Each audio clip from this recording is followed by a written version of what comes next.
We should be live now. And we're live. Hey! How are we doing, How y'all fellas? doing? Not too bad, not too bad.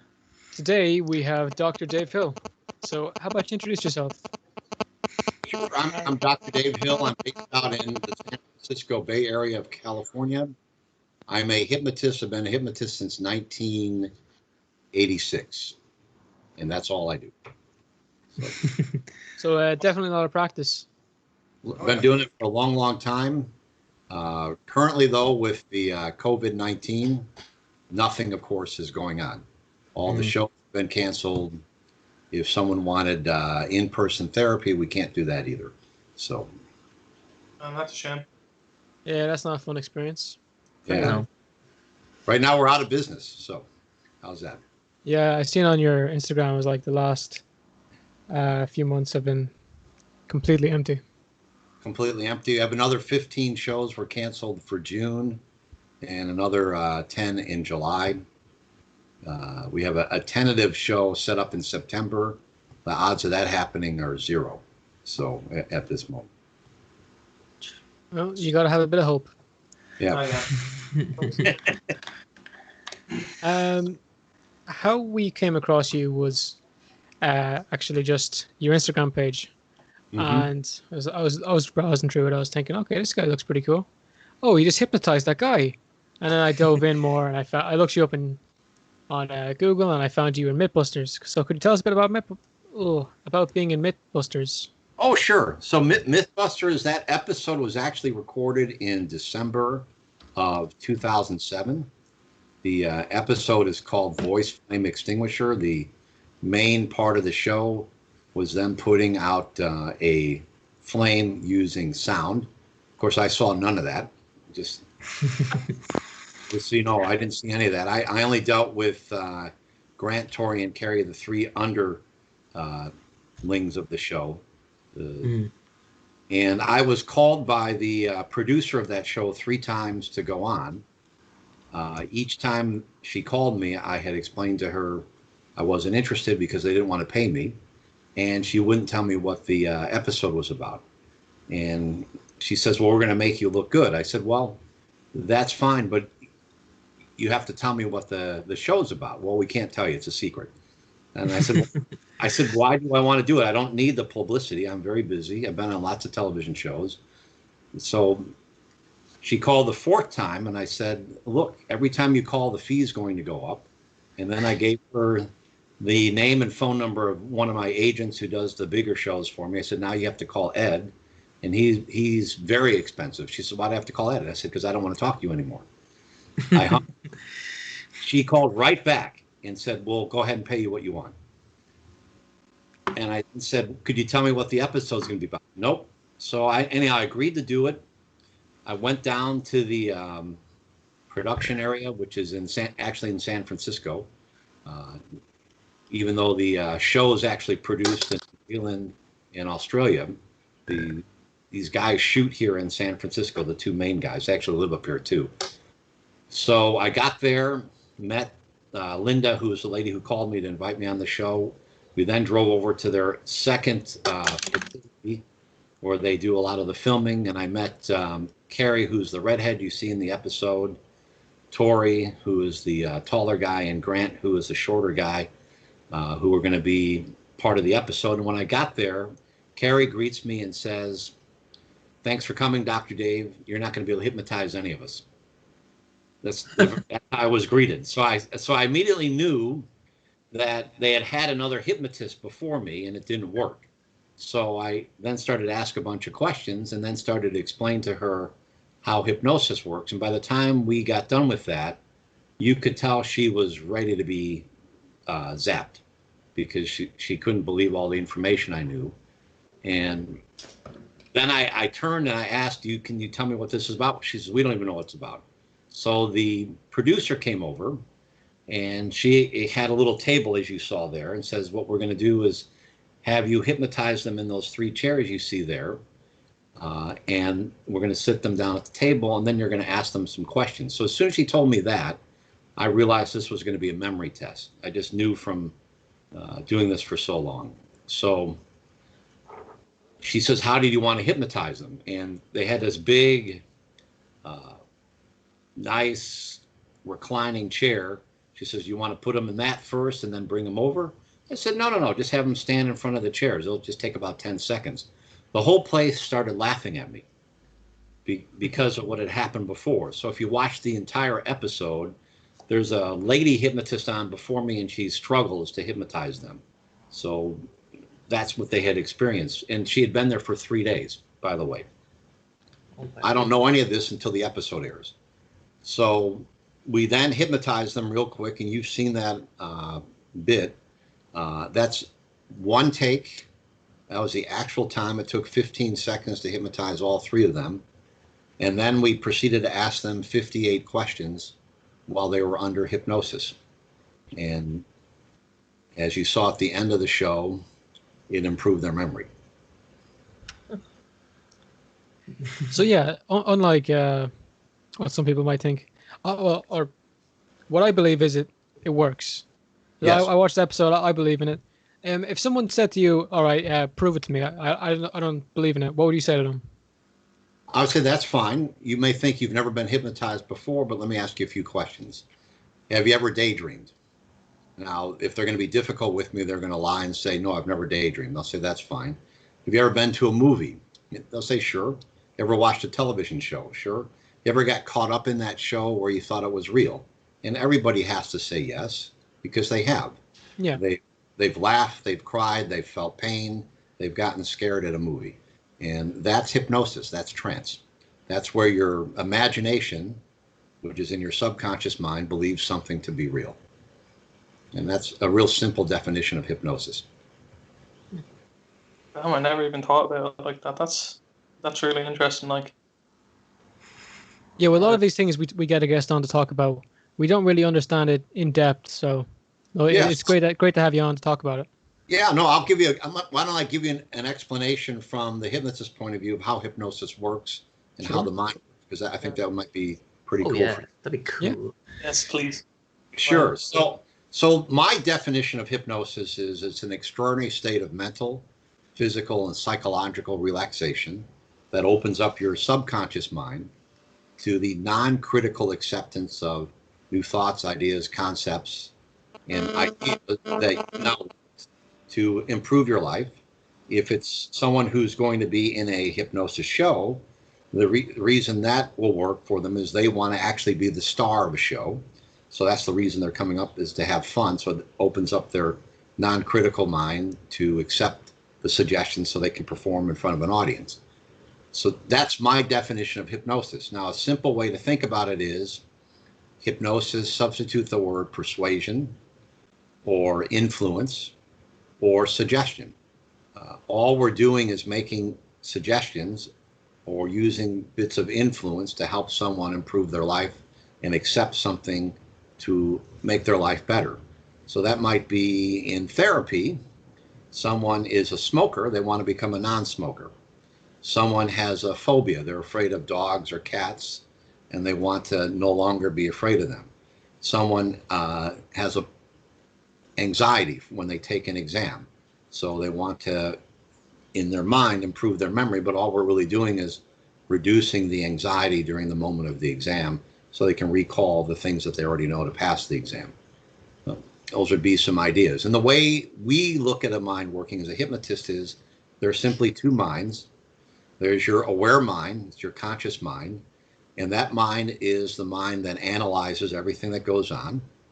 It rationalizes the reasons things work. It has what we call willpower, and we all know when we make a New Year's resolution, willpower is very, very temporary and doesn't work very well. It has what we call temporary memory, and the way to think of temporary memory would be you go on vacation, you check into a hotel, you're in room 218. A year from now, if I ask you what room you were in, you don't remember the room number because you don't need to know. You get a grocery list from your spouse. You go out to the grocery store. The wives out here like to joke that the husband can't remember it. He's going to have to call me anyhow. So by the time he gets to the store, that's temporary memory. And then there's the piece we call the critical factor. It protects your mind, your subconscious mind, from things that are real or imagined. And that doesn't really develop in people until they're between the ages of 10 and 12 years old. The way to think about that would be in the summertime in August, you have a little boy and you've warned him, don't get in cars with strangers. But a guy dressed up as Santa Claus pulls up and says, you want to go meet Rudolph and the elves. Well, the kid believes in Santa Claus. So he's going to get in the car and go because Santa Claus is not a stranger, that's a friend. So that doesn't develop until somewhere between 10 and 12. That's what we call the critical factor. The other way you can think of the critical factor is when you watch television. The biggest hypnotizer in the world used to be the remote control, but now it's the internet. You've got Google up there. People can get on the internet and they will stay on the internet for hours because they're hypnotized by searching for things. But in the old days, it was a remote control. You would have the news on, for example, and you don't like a certain news person. So you turn it to another channel and that person you like and enjoy. So you listen to them. Now you're in trance because you're able to listen to the words they say. That's suggestion. So that's your aware mind. That's what's going on. Now, the subconscious mind's where everything takes place. It's a computer. So think of it as a hard drive.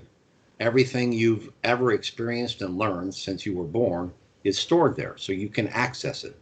But you have to remember there's a flaw with memory. Every time you access a memory, it changes. So unlike a computer where you're retrieving a document to look at it and it stays the same unless you've edited it, every time you retrieve a memory, you change it slightly based upon how old you are and your experiences with other things that have taken place in your life. So you have to remember, memory can be recalled, but it's never the same. Then there's what we call habits. There are three types: good habits and bad habits. So those two are just what you believe to be good or bad for yourself. And then there are what we call utilitarian habits. Those take place all the time. That's breathing, eyelids blinking, you're sweating, the heart's beating. Those things happen no matter what. It's also the seat of all your emotional experience. And most important is the subconscious mind is your protective mind. So it protects against things that are real or imagined. Now, when the conscious mind and the subconscious mind work together, you can literally do anything. So an example would be Roger Bannister in the late 50s ran a sub 4-minute mile. Before that, no one could break 4 minutes running a mile. But after he broke the 4-minute mile, over 50 people within months ran a sub 4-minute mile. Why? Because they now believed it could be true. So it happened. Now, what's also interesting is the way the subconscious mind works. We talked about it works with suggestions. So there are really only 4 choices to suggestions. And suggestions are things that are made in everyday conversations. So, for example, if there's a girl you want to take out to dinner and you say, let's go to the nice Italian restaurant, and she gets that suggestion from you, she might say, I like that suggestion. I know it's going to be a great dinner because I really like Italian food. So that suggestion, when they say, I know it will work for them. Lads, write this down. Write this down. This is good if you're trying to do pickup artists. These help you out. All right. So just remember that. And then the next thing is she might say, no, there's something a little uncomfortable about that suggestion because maybe she doesn't like the neighborhood of the restaurant. She's had a bad experience with Italian food. The last guy she went out with that didn't work out, they went to an Italian restaurant first, and you don't know that. So she doesn't feel comfortable with it. She might be neutral. She doesn't care. Either way, it's okay. We can go there, but doesn't excite her either way. And then the fourth is, I really like that idea of going to that Italian restaurant. I like that suggestion. I hope it's going to be a nice meal. Now, hope is a problem because it's what we call in hypnosis a wimp word. Hope is a wish for something that's not there. So someone comes to the therapy office, says, I hope this will work and I hope I stop smoking.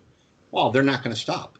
They have to know that it will work. And that's the key to us when we do therapy, is we have to get the person we're working with ready for change. Now, that's true whether they're in the therapy office to stop smoking, get rid of a phobia, and anxiety, improve their life, or they're coming up on stage to volunteer for a show because we have to get them ready for the experience to be the star of the show. Does that make sense? Yeah. Yeah.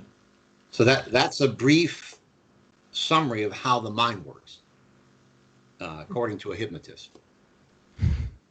Well, I was going to ask there, or no, I have two things to point out, and then I have a question. Sure. Thomas, can you go back to the third thing you looked up?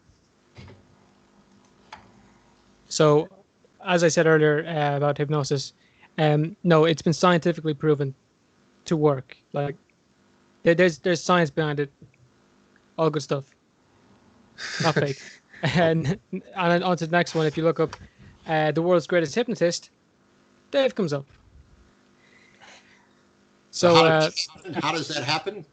you hypnotize people to make How did it I happen? get that title? Is that what you want to know? Because that's a good story.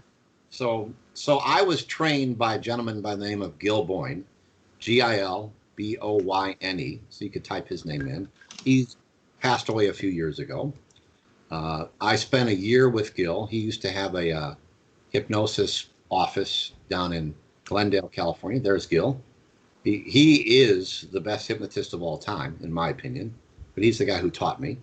When I went to do my first show, when I was being trained with Gil, we went to a gymnasium, and it was for a group of veterans. So we get there, and as you've seen in some of my photos and other hypnotist shows, there's always chairs for the audience, and there's chairs for the volunteers to come sit in. So we get there at the gymnasium, and we set up the sound system. And I look to Gil, I go, well, where are the chairs for the people to sit in and for the volunteers? Oh, they're going to bring their own. Now, this is my first show ever. So I have no idea what's going on. And what happens is they're all in wheelchairs. They come wheeling in, right? oh. Now, you have to imagine what's going through my mind is I have created a routine of skits where people are not in their chairs. They get out of their chairs to do things. Well, I have to change all of that because they can't get out of their chair. They can't stand up to do certain things, right? So he gets up there and he introduces me as the world's greatest hypnotist. And as I walk over to get the microphone from Gil, in his ear, I lean over and I whisper the words, "F you, bastard." And he says, "You can do this. It's going to be fun to watch. I'm here to help at all times, but only to help if you need help with the volunteers. That's it." So in a way, and then he leaves. He actually goes into the back of the gymnasium to watch the show. He just disappears entirely. Well, I'm sweating bullets, but I made the show work and they had a great time. So that's where I learned to do something called deal with what emerges. So he put me in a position. You had all the skills. You then had to call upon all your resources to use them to adapt to the circumstances you were in. And it was a very good lesson. So that's where it came from. And whenever we did shows, he would introduce me as that. And a couple times he did some seminars toward the end of his life. He had a bad hip, and one of his eyes had macular degeneration, so he couldn't see out of it too well. He would call me to come help him do these seminars because I can hypnotize people real fast because I learned it from him. And I would go do them and help him out for free. Never asked for a dime because he had spent so much time training me. Although he did get paid. So just know that. But that's who taught me, and that's where the name came from. Would you say it's true? Yeah. Well, a lot of people don't like me because I say it, but they weren't called to be on MythBusters. Only I was. So Hey, I like the way you think. right? And look, if you look up the world's greatest hypnotist, you come up. So it must be true. If Google thinks it's true, it's true. Yeah, and I don't have a web guy who's doing search engine optimization or anything else. So I have very limited marketing in regards. So how's Unless that? you hypnotized Bill Gates, of course. No. I haven't done Bill Gates, What but does Bill Gates have to do with Google? speaking of Google, the night of the MythBusters taping was the very first show I did for Google. I've done over 300 shows for Google. They're right here in San Francisco Bay Area in a little town called Mountain View. They have 30,000 employees Wow. at Google, and each show I would do, only 300 of their employees show up because they have a nice theater in one of their campus locations for that to take place at. So we've probably done 300-400 shows for them, just to give you an idea. We've done shows for PayPal, for eBay, for Twitter, for Square. We've taught people at Twitter and Square to eat fire while they were hypnotized. Oh, Whoa! That was just a couple of years ago. So, and even the man Jack Dorsey himself was there. So, how's that? That's Wow. crazy. fucking insane, man. What the hell? You made them eat fire. How the fuck? That's impressive. That's impressive. Yeah, no, we used to in my show, what I used to do in the middle of the show, because it's good social proof that somebody's hypnotized, I would open the show by eating fire, because it would get people's attention in the audience. And then in the middle of the show, I would teach somebody who was hypnotized to eat fire, and it would take about 3 minutes. That's all. And that really, really gets them stimulated in the audience. You can imagine how excited they get to see that. Plus, in today's world, with a cell phone, you can videotape it right on the spot and post it to Twitter, to Facebook, up to Instagram, and you get instant recognition through that. So it used to be a lot of fun to do. But the problem in today's world is, as time has gone by, you've got to get permission from the venue, and then they're going to call the fire marshal, and it becomes a big ordeal. So if I'm ever going to do it, I just sneak it in and ask for forgiveness after the show. I don't tell anybody I'm going to do it. How's that? Good tactic. Wow. Yeah, with the way like insurance and stuff is these days, like even for the simplest of things, it will be so hard to convince an insurance company or anyone to cover. Okay, I'm gonna go try feed this guy some fire. Can I get a quote on that, please? Oh, and especially when it's a corporate event, you have an HR manager who's scared to death, right? So Pick on him to do it. yeah.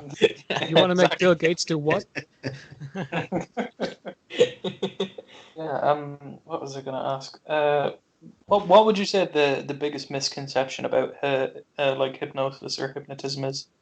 Oh, that I can just walk up to somebody and instantly make them do something. That's the biggest misconception. Or that you meet a husband and wife, and they joke around and say, "Can you make her just not complain anymore? Just snap your fingers and make her not complain anymore." So they think it's instantaneous because they've seen instantaneous suggestions during a show take place, but that's not what they saw. It's what they think they saw. So let me give you an inside secret of a hypnotist. Oh. So write this down, lads. yeah, and the rest of the hypnotists in the planet watching will not like me saying this, but they know it's true. So let's just piss off some more people. Don't worry, man. Nobody watches this. I'm joking. My goal is to help you get some lots of viewers, right?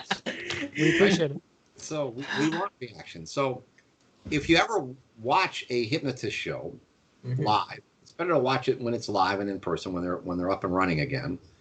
Look at how many times a suggestion is given to somebody before they actually do it. So an example would be, I have a young lady and I'm tapping her on the shoulder and I say, in a moment, you're going to become Britney Spears. If you understand, nod your head for me. So she nods her head. So she's agreed one time, right? But let's say she shakes her head no, or she's not even responsive to that. Well, I'm not going to choose her because she either doesn't want to be Britney Spears, she doesn't recognize who she is, or whatever the idea I'm about to suggest she wants no part of, right? Because maybe that's not her favorite singer. Or maybe she's thinking she's going to have to be the Britney Spears that shaves her head. So she doesn't want to be that, right? So I quickly choose somebody else, and I do the same thing. In a moment, you're going to become Britney Spears. If you understand, nod your head for me. And they nod their head rapidly because they really want to do that. And then I'll say, in a moment, you're going to perform your hit song, Oops, I Did It Again. If you understand, nod your head for me. Yeah. And when we introduce you, you're going to stand up, you're going to take a bow, you're going to open your eyes, stay in deep hypnosis so you can see where the stage area is. You're going to stay at least 3 feet away from the edge of the stage at all times. And when I introduce you, you don't have to worry about actually singing because we know Brittany lip syncs.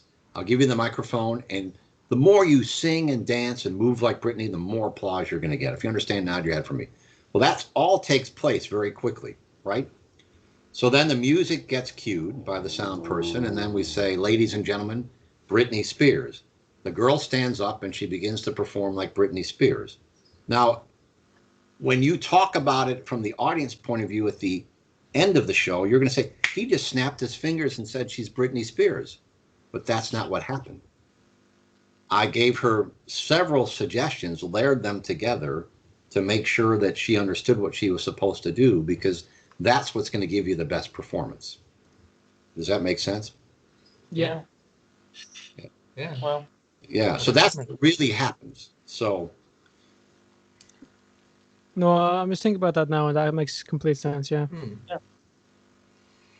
And the thing that makes the show funny is, let's say now we pick 5 or 6 people that can join her as Britney Spears. Some could be women, some could be men, and they get up there.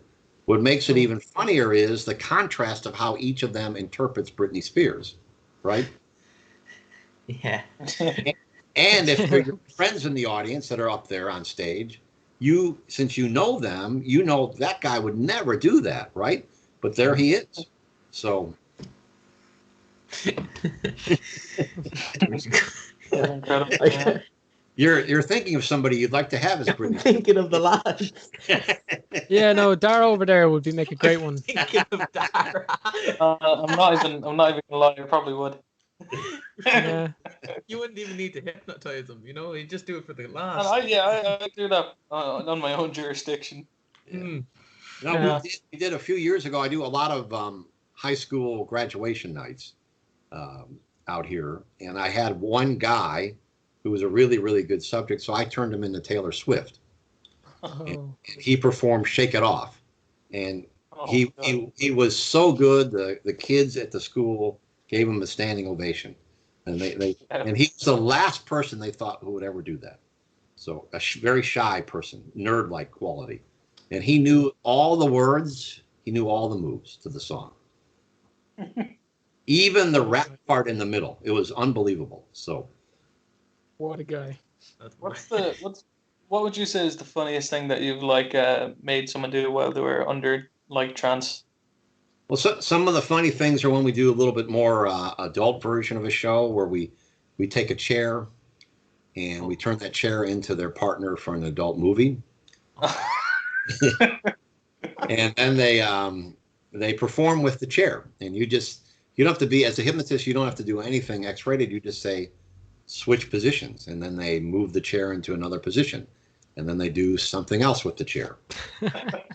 And then I did a show, by the way, in Milwaukee, Wisconsin, all adults over the age of 30 for raising money for some cause of theirs, and they wanted to see this skit so bad, and the guy I chose was a very heavy guy, 350, almost 400 pounds. And I got one chair out for him, and he was going to town on it. So, and they were just loving it. So I went and got another empty chair, and I said, hey, her girlfriend's here. She wants to join in. And he went to work on both of them. So then I said, well, I'll bring one more out. Let's see what he does, Oh, right? God. So I brought out a third chair. He stacked all 3 on top of each other, and then he pounded them. So, and the best part is you say freeze, and he stops, and you say, "What are you doing?" And he has no idea what he's been doing. Nothing. Music starts again, and he goes right to work. So. That's incredible. You're there cruel. he goes up there thinking he's going to be put to sleep, and then slap your fingers. He's like, what am I doing? And back to it. Yeah, and then right back at it. That's criminal. That It's is just making me want to go to it. Yeah, I want to be on the shows. Man, you ever think about coming to Dublin? No, I'd love to come up there. I've never been to Dublin, so I'd love to. I've been to London. I've never been to Dublin, so we'll have to when things reopen, we'll have to figure a way to make that happen. How's that? Yeah, So- but Of course. damn, we're going to one of your shows, even if it's not in Dublin. We're flying Going to all the way live out to shows. San Francisco. I may have posted a picture of that on my Instagram page of the guy with the chair. It might be captioned early on. What is he doing? You might be able to see it there.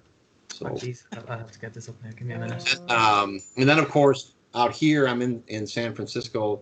It's where the Golden State Warrior basketball team is. I hypnotized one of their players a few years ago, Nick Young, Oh wow.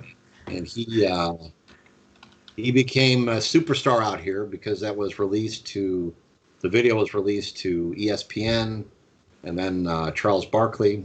It's probably all the way toward the bottom. You might see a guy with the. I'll go pretty Yeah. slow just in case. You keep going on with your story there though. I'll probably. It's the guy with the phone. If you go back, I'll go back a little further up. You'll see this guy here. Stop right there. This guy with the phone. He was a guy. There he is. There he is to the left. You see right there with the chair. That's him. Jeez, what a guy. The chair skit. That's it. The skit. Yeah. There's more of that chair. And then we had one of the ladies the one to the left, the far left lady, the one further left. We had her do something with the chair. She thought the chair was Brad Pitt, and she did a love scene with the chair. And the people I had who were taking these pictures, who came with my friends, they couldn't take any more photos after that because they couldn't stop laughing. So. No, your Instagram is a bit of a gem. Yeah. Man, This is the fun part. So this here. Hey, someone fix the mic. Dara, your mic. Thank you. Yeah. So that doll photo with the guy holding the doll, looking at it. Nick Young is proposing to that doll, right there. Yeah, he thinks the doll is. JaVale McGee. He's asking JaVale, who's sitting down, if he'll be the best man at the wedding. But he believes the doll is Scarlett Johansson, the movie star.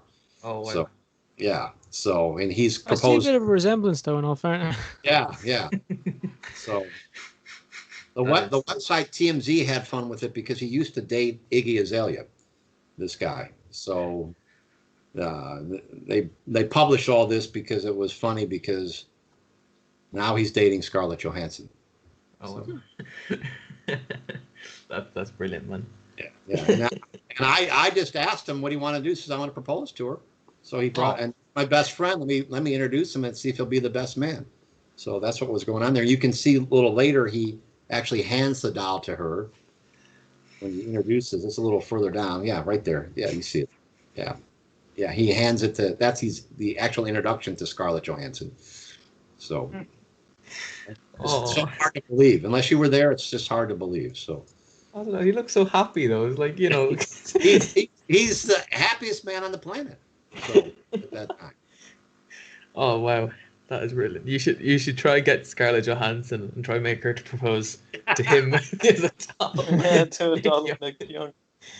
Let's make it happen. That'd be a good what was I one. going to say? But a lot of fun. So we do it. Everything we do, it's usually clean comedy. So it's a lot of fun. Mm. But there are things we can't do that we used to do. So, for example, I used to do, if you remember, Planes, Trains, and Automobiles with Steve Martin and trying to think, was it John Candy?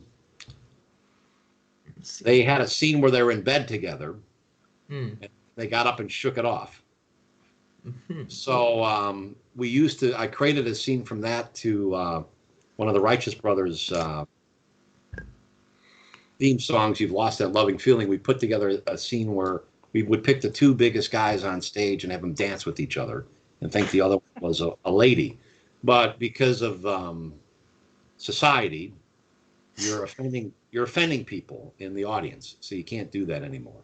So unless you warn the audience up front, we're going to offend all ethnicities, all genders equally, and so please don't take it the wrong way. So.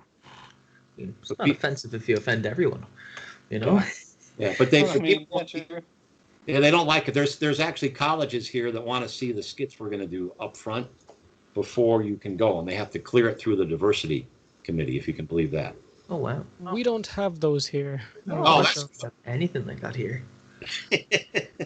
so No. we could Yeah, do we this. just roll out. Come to Europe, basically. Yeah, you should come. Come to Ireland, man. You'll be allowed to do anything. Oh yeah, 100%. But that's Yeah. where we took the skit from. And when I was married, I saw the movie with my wife. We were driving home from the movie theater, and we came up with that skit. And the very next day, we had a show, and we did it, and it was successful. So it was just fun. That's where it came from, where they're both in bed together. Yeah. Right after that, they wake up and they shake it off. So we pulled that after the two guys are dancing together. They grab each other's rear end, and we say freeze. 1, 2, 3, wide awake. What are you doing? And they look at each other and say, shake it off, and they start shaking it off. Man up, man up. And then look at each other in the nose one more time. When the music begins, you'll know what to do. And then they go right back, start dancing. Jesus.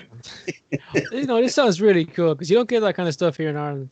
They don't. Do you get hypnosis shows in Ireland, or you have to? No. No. Well, I mean, Only hypnotists I've ever met. Really? Yeah. Yeah. I've heard of them happening, but they're not like that Massive. big. Like you wouldn't hear them. Like you'd hear them every few years. You wouldn't hear them like every. Or they'd always be like most certainly fake, basically. Yeah. God. Like it would kind of Yeah, be like they- some kind of They use miniature ships. show. Yeah. Now, everybody in a show we do, it's real. So somebody who's not hypnotized, we send them back to the audience. We only keep people on stage who are hypnotized. That's it. Of course. But you're part of Ireland's considered part of the UK, or is it separate?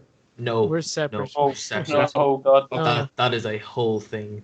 That's We a whole don't- thing. Yeah. Because in the UK you have to get a permit to do a show. So because they have the Hypnotism Act of 1957. So What? yeah, no, it's because there's a big problem. So but the British people are big believers in hypnosis for self-improvement and for shows, but there is there it is Hypnotism Act of 1952. Had the year off. There it is. See? Well, Yeah, not making Never it up. heard of that. Yeah, so you have to get a permit to do shows. well, we've been independent since I think it's Oh, that's 1922.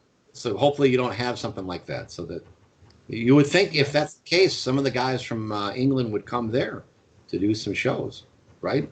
Yeah, they wouldn't get as we big have a much smaller audiences. population, so they Yeah. wouldn't have a big audience. Well, you don't do it for. It's not. You don't do it to make money. Should be the secondary reason for doing the show. For doing anything. Yeah, you Exactly. do the show to entertain the public and educate them about hypnosis. That's the reason you do it. That's what this show is about today, actually. Yeah. To make it even better, we have the world's greatest hypnotist. Exactly. Like, think about that. Right. When you think of you probably watch other hypnotists, just say on like Got Talent shows and all that. And the one Right. I'm kind of thinking of is, do you know that guy who hypnotized Howie Mandel? Yes. So he'd shake hands with everyone. Can you Yeah. like tell?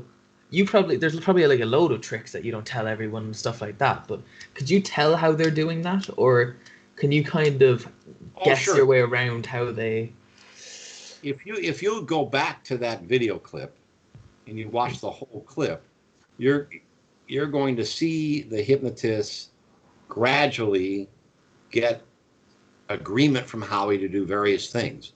But what he did, which was not right as a hypnotist, is Howie did not like the outcome. Does that make No. sense? Yeah. Because it's against his philosophy. So if you're going to get someone to do something that they don't want done to them, you lose your charisma and respect with the person you did that to. So you should never do that. That's bad form. Bad form. What he should have done is he should have said, Howie, if I could get it so you would enjoy shaking hands and wouldn't feel that it would cause a phobia reaction to germs, would that improve your life? And if Howie said yes to that, then the outcome would have been really nice because he would have really loved the outcome. Instead, I couldn't believe it happened to me, but Is he cured? No, No. 'cause I'm pretty sure he. It was temporary, right? Yeah. Temporary, because he did just enough to cross the line to get him to do it that one moment to make him look really good on the show. Mm. Yeah. But have we heard from that hypnotist since then? Pretty sure he failed to try and hypnotize. Was it Justin Timberlake and was knocked out of the next round? Yeah. Really? We don't know what happened to him after that, do we? No, not really. No. I'm sure you could find it, but nothing that we know about. No, No. that should have been that should be like a big moment in his life where that launched him into success, right? Mm.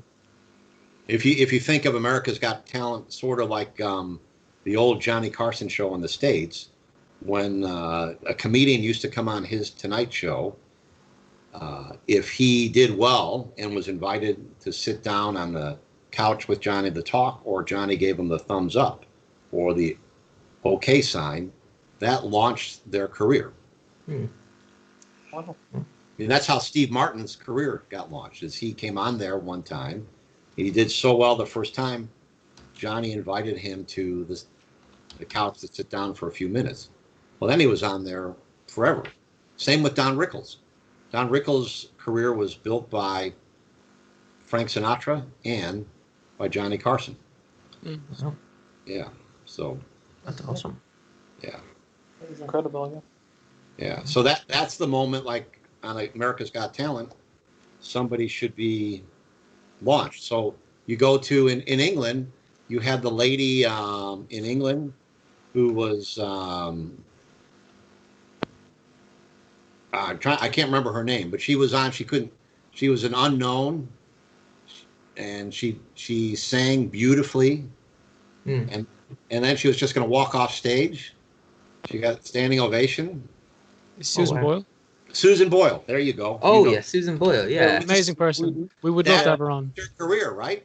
Oh yeah, that was. Exactly, yeah. She's done so well, and she didn't even win the show. Massive. No, she didn't even Such win. an But, amazing person.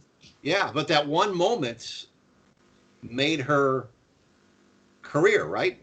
Yeah. Of course, yeah. That's what should have happened to that hypnotist if he was so good, right? Yeah, He should have been like Susan Boyle. exactly, yeah.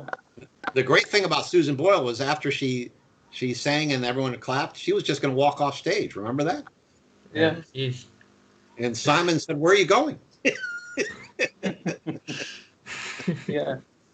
I was. Oh, that was it. I'm done. I'm gone. See you later. Right? Yeah. Have you seen like many movies that have hypnotism in them, or? Oh, do you sure. find it, what would you say is like the most accurate in terms of like how you perform?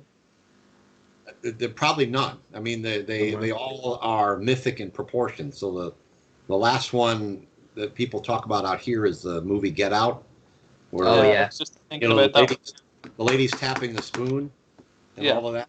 So I can tell you, I have friends of mine who are black, and when we used to get together at dinner or lunch, what I would do for fun is I'd order a cup of coffee and then I would start tapping a spoon on the table. And then we would see who would freak out, right? Because someone at the table would freak out and think I'm trying to hypnotize them. Oh wow. It's It's horrible. it's funny though. No, it is funny. So you could do it Yeah. with people you don't know. You could just say, I talked to hypnotists, I learned how to do this with the spoon. And then you just start tapping it and someone will freak out because they'll think you're going to do it to them. They're thinking they're getting hypnotized. They're like, oh god. That's right. That's exactly right. But remember, the way hypnosis works is what someone believes to be true is true for themselves and no one else. So if they actually believe that you tapping the spoon on the table enough times will hypnotize them, they will get hypnotized, even if you don't know what you're doing. Of course. I might give us a go on Dara. No, Wait, what? we were gonna come on and ask you today. Could you hypnotize Dara to like forget a Yeah, letter of the alphabet? Yeah, Thomas was gonna try and get you to hypnotize me into forgetting the letter E existed. But can't you say explained words without it, earlier just why that wouldn't work. So No, could you but explain to we- people why that wouldn't work? Yeah, but that's a thing they usually do. Hypnotists will do as a skit with numbers. They'll say, you're going to forget the number 2 or the number 3. And so when you add things together, 1 and 2 or 1 and 3, you can't add with the number 3 or 2, whichever one you've forgotten. and that's how they show that. But it's a fun skit to learn how to do it's called temporary amnesia of something. But after a while, it gets boring. What's more exciting is you take the microphone that you're holding, and if you want to really do amnesia, you say, in a moment when I tap the microphone, the hypnotist, me, is invisible, and the microphone is floating around the room. It's attacking people. Now, that's more exciting because you can see me, right? But as the microphone's going after the guy who thinks that it's attacking him, he'll get up and start screaming bloody murder. They'll look out for the microphone and to warn people to get away from him. So, and then you tap the microphone and say, I'm back. And then you're back, and he's all freaked out, you're back. You come up to him, then you tap it again, starts attacking.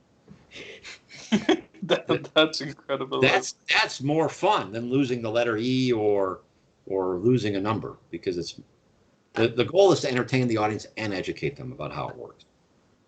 So where that amnesia comes into effect for treatment, by the way, would be you can give someone the amnesia in the form of an anesthetic.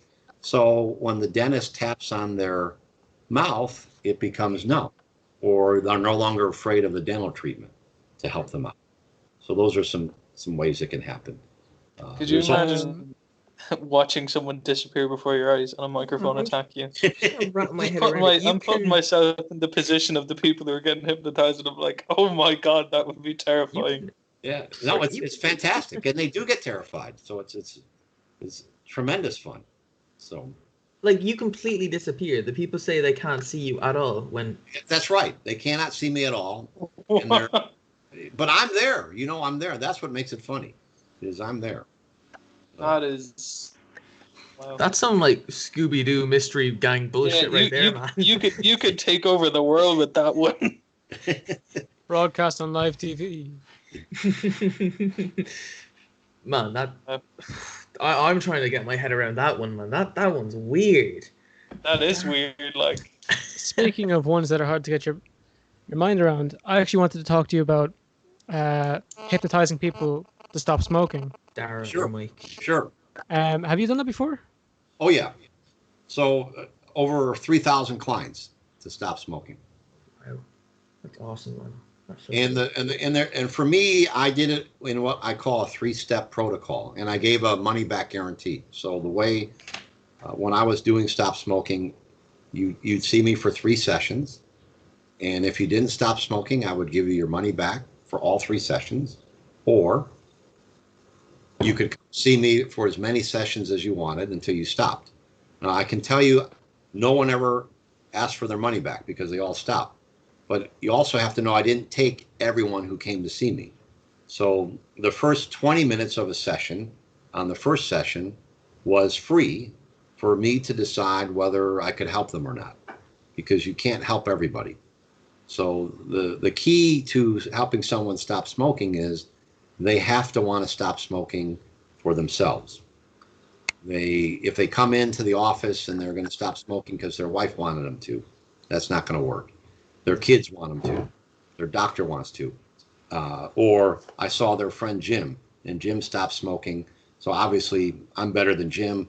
I can come in here and I'll stop smoking. But if I ask them, do you really want to stop smoking? And they say no, I can't help them. Not at that point. Because remember, in therapy, my job's to get them prepared for change. So at that moment, that person's not prepared to change and become a non-smoker. So I'm going to give them, on me, 20 minutes of conversation to attempt to persuade them that I can help them. Now, I do that not by talking about how good I am, but asking them what it would be in their life if they stopped smoking, what the benefits would be, that they'd be around for their grandkids. They wouldn't die early. They wouldn't get cancer. They wouldn't get emphysema. They wouldn't have a little hole in their throat to breathe through. You got to be very graphic with them. And if you can get them emotional to the point where they're tearing up or they get angry, then all of a sudden they've changed. And then if you ask them, Why do you want to stop smoking? Because I want to stop smoking. Now, at that point, believe it or not, they've actually stopped smoking.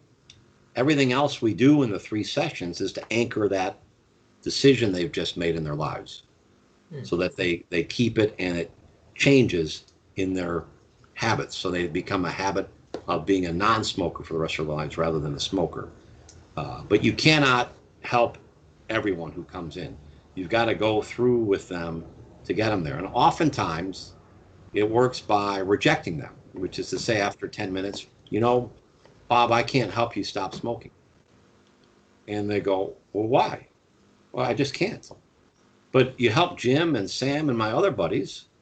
I'm better than them. I should be able to stop. Well, you don't want to stop, so I can't help you. Now, the point there is people don't like to be told what to do. So I'm actually telling him I can't help him. He doesn't like that, right? So how does he change that? To reprogram his own mind, he has to say, well, God damn it, I can stop smoking if I want to, right? That's where I want to get him. So if he gets mad enough at me, he'll say that. Well, then guess what? He's going to stop, right? Because he made the decision. But if he never gets to that point, can't help him. Then the next step is, after they've made that decision, is I need your cigarettes. What do you mean you need them for? Well, you're not going to need them after this. So give me the cigarettes you have on you. And they'll pull them out. And your lighter. Well, what do you need that for? You don't need it anymore. Just put it here. Well, what are you going to do with it? Well, if it's a nice lighter, I'm going to sell it. You don't need it. So put it down. So then after they do that, they always have cigarettes in their car, right? So you have to say, well, what's in your car? Well, there's nothing out there. Well, let's go look. What do you mean we got to go look? Let's go look, because if they're out there, you need to bring them in. The whole carton, whatever you got in there. You need to bring those in because you need to make a commitment. We're going to put them on this little table here. And when we get done today, I'm going to ask you, would you like a cigarette? And you're going to say, no, thank you. I'm a non-smoker. And I'm going to say, you are? And you say, yeah, I'm a non-smoker for the rest of my life. I no longer need those cigarettes. And when you say that, you're not going to need them anymore. That's why you're here. So let's go get those cigarettes. Because they have to be fully committed. Does that make sense? Yeah. Yeah. And that's why it works, because you've set the stage for them to make that commitment up front. Yeah. And does that work with, is it just cigarettes, or is that with like alcohol alcohol and other addictions? Maybe food or something like that. Yeah. So alcohol is different because alcohol or drugs are different, because if someone immediately stops using alcohol or drugs and they're very, very addicted to them, as you know, if there's not a detox protocol, they could die. So you don't. Alcohol is one of the rare drugs that you can die from withdrawal. Exactly. So you don't want to work with them until they've been through detox and they're in some sort of program. And whatever program they're in, you could then use hypnosis to anchor the reasons for them to no longer consume that addiction, whatever the chemical is they're using. But you don't want to do it as the sole reason, because you could actually hurt somebody. So not a good idea. Now, food is also different, because the reason people are overweight are a number of reasons. Some are because of metabolism, thyroid issues. It could be diabetic. There could be a lot of medical issues that need to be looked at before you work with them. That's one. Two is you ask them, in order to lose weight, it's really two things. It's chemistry and movement. So the chemistry is what you put in your mouth. So unless that changes, you're not going to lose weight. And number two is if you don't move and do some sort of exercise and strength training, you're not going to lose any weight. So they need to have a complete plan. And when I used to do it, I would require them to bring in a blood test. I'm not a medical doctor, but the reason we would require them to bring a blood test in is to look for the markers. Do you have a thyroid issue? Are you diabetic? Are there medical reasons why you're not losing weight? Because if that's the case, then I'm referring you back to your medical doctor to see whether or not we can use hypnosis to help you. So in a way, you work kind of, I don't know, you kind of complement what the doctor's doing anyway. Right. And I don't charge for that part. See, I would never, everything I did for therapy is from the heart. So I'm not going to charge anyone for that session unless we're actually going to do a therapy session. So that first stage for weight loss, the first session they saw me, I would never charge, because most people never bring the blood test, by the way, because they think they don't need it, even though you've asked them to over the phone. The second thing you've asked them to bring is their food consumption plan. How are you going to eat? And they'll bring in nothing. They're going to say, well, I'm going to do Weight Watchers. But that's nothing. I'm going to go on the South Beach diet. Okay, great. I'm going to go on the Atkins diet. Okay, well, where's the plan? What are you going to eat every day? There's no plan. So that doesn't count. And then I'm going to say, well, what about exercise? Or the rich ladies will say, we're going to go play tennis. And you're going to look at them and say, when are you going to play tennis? Last time you played tennis was probably in college. You're not going to play tennis. Don't kid me, right? So I can say that to them because I'm not charging them. And I can be their friend that they don't have that will tell them, your ass is so big it doesn't fit into the chair you're sitting in. And it's not going to get smaller if you don't do these things. So are you going to make the commitment or not? Because your only other choice is to bring your husband in here and for me to hypnotize him and think that you're skinny and sexy and you can eat all you want. So,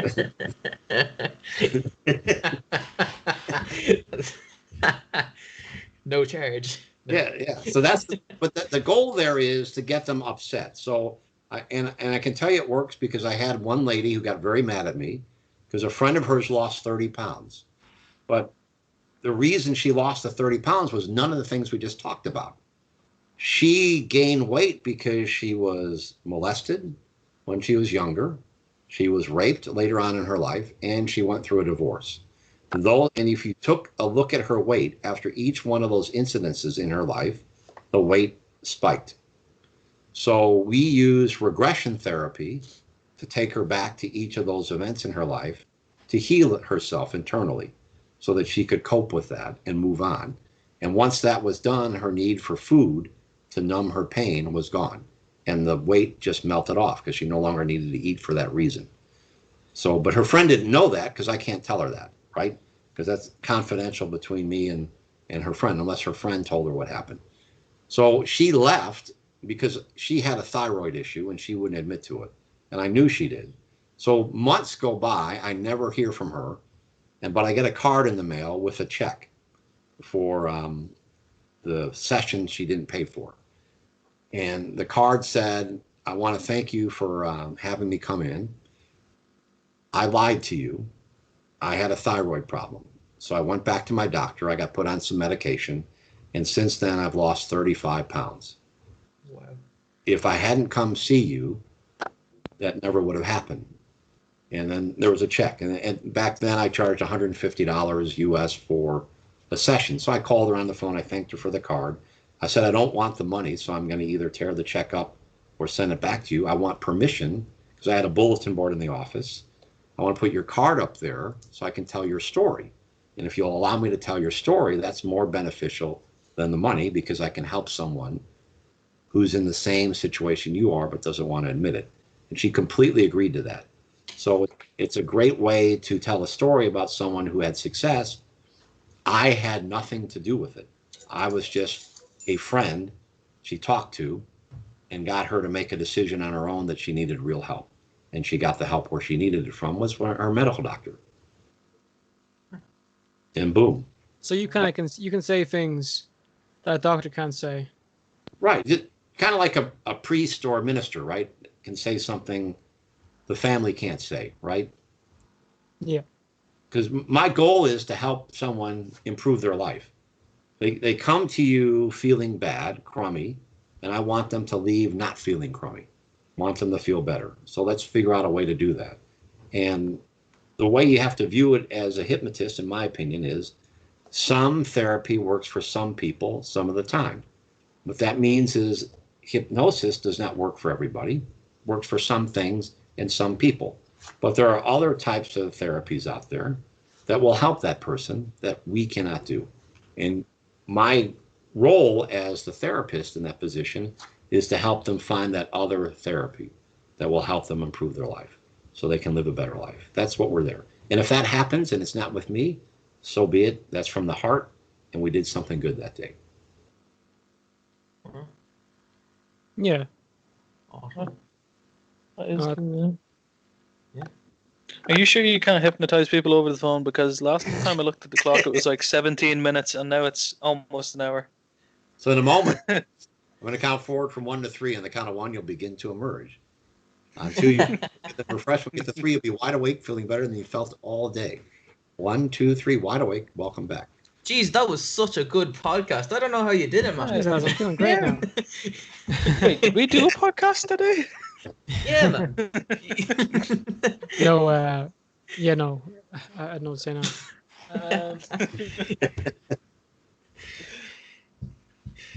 Oh yeah, that was Excellent work. Yeah, I think that's a great place to end it.